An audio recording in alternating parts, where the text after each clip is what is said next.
আপনারা দেখতে পাচ্ছেন আমি কিছু পানি রেখে যখন এই বস্তুটাকে ঘোরাচ্ছি, পানি কিন্তু নিচের দিকে পড়ে যাচ্ছে না, গ্লাস নিচের দিকে মুখ করে থাকার পরেও। বিজ্ঞান অনুসন্ধানী মানুষজন, আসসালামু আলাইকুম সবাইকে। আমার হাতে থাকা এই বোতলে কিছু পানি আছে। এবার এই পানিটাকে আমি আমার এই ওয়ান টাইম গ্লাসটার মধ্যে ঢেলে নিলাম। এবার দেখেন তো, আমি যদি এই পানির গ্লাসটাকে এখানে ধরে এভাবে ঘুরাই, কি মনে হয় আপনার? যখন এই গ্লাসটা ঠিক উপরের দিকে চলে যাবে, মানে গ্লাসটা যখন নিচের দিকে মুখ করবে, তখন পৃথিবীর আকর্ষণের কারণে পানি কিন্তু নিচের দিকে পড়ে যাওয়া উচিত। কিন্তু পানি পড়ে যাবে কিনা আমরা আগে ঘুরিয়ে দেখি, তারপর এটাকে আমরা ব্যাখ্যা করার চেষ্টা করব। আপনারা দেখতে পাচ্ছেন আমি কিছু পানি রেখে যখন এই বস্তুটাকে ঘোরাচ্ছি, পানি কিন্তু নিচের দিকে পড়ে যাচ্ছে না, গ্লাস নিচের দিকে মুখ করে থাকার পরেও। কেন এরকম কেন হইতেছে আমরা এটা চমৎকারভাবে ব্যাখ্যা করার চেষ্টা করব। তো এখানেই কাজ করতেছে কেন্দ্রমুখী বলের কনসেপ্ট। বেসিক্যালি আমরা সবাই জানি কোনো একটা বস্তুকে বৃত্তাকার পথে ঘোরানোর জন্য এক ধরনের বলের প্রয়োজন হয়, যে বলটা ছাড়া ওই বস্তু কখনোই বৃত্তাকার পথে ঘুরতে পারে না। সেই অদৃশ্য বলটাকেই বলা হয় কেন্দ্রমুখী বল। এবং এই কেন্দ্রমুখী বল কিন্তু নিজে নিজে তৈরি হয় না, কাউকে না কাউকে যোগান দেওয়া লাগে। অর্থাৎ আপনি যদি চিন্তা করেন পৃথিবী সূর্যের চারিদিকে ঘোরে, তাহলে পৃথিবী তো সূর্যের চারিদিকে একটা মোটামুটি বক্রাকার পথেই ঘুরছে, তাহলে এখানে কে কেন্দ্রমুখী বলের যোগান দিচ্ছে?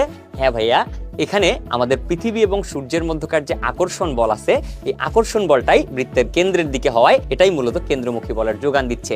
ইলেকট্রন ঠিক নিউক্লিয়াসের চারিদিকে বৃত্তাকার পথে ঘুরছে। কেন ঘুরতে পারতেছে? কারণ এখানে একটা কেন্দ্রমুখী বলের যোগান দেওয়া হচ্ছে। কে যোগান দিচ্ছে? ইলেকট্রন এবং প্রোটনের মধ্যকার যে স্থির বৈদ্যুতিক আকর্ষণ বল, যেটা হলো বৃত্তের কেন্দ্রের দিকে, সেই বলটাই মূলত কেন্দ্রমুখী বলের যোগান দিচ্ছে।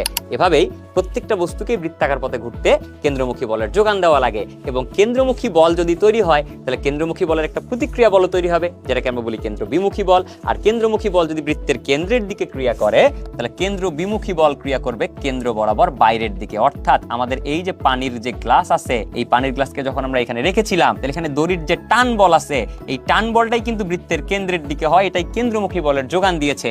এবং এই পানিগুলোর উপরে একটা কেন্দ্র বিমুখী বল ক্রিয়া করেছে, এবং এই কেন্দ্র বিমুখী বল কিন্তু কেন্দ্র বরাবর বাইরের দিকে। অর্থাৎ পানিগুলা কেন্দ্র বিমুখী বল সেন্ট্রিফিউগাল ফোর্সের কারণে বাইরের দিকে ছিটকে যেতে চেয়েছে এবং পৃথিবীটাকে টেনেছে নিচে।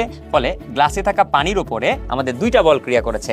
একটা হলো পৃথিবীর আকর্ষণ বল, যেটার কারণে সে নিচের দিকে আসার একটা টেন্ডেন্সি দেখিয়েছে, এবং কেন্দ্র বিমুখী বল অর্থাৎ সেন্ট্রিফিউগাল ফোর্স, যেটা পানিটাকে ঠিক এমজিআর বিপরীত দিকে এই পয়েন্টে ছিটকানোর চেষ্টা করেছে। আর যখন এই বলটা আমাদের সেন্ট্রিফিউগাল ফোর্সটা এমজি এর থেকে বড় কিংবা এমজি এর সমান হয়ে যাবে, তখন আমাদের পানি নিচের দিকে পড়বে না।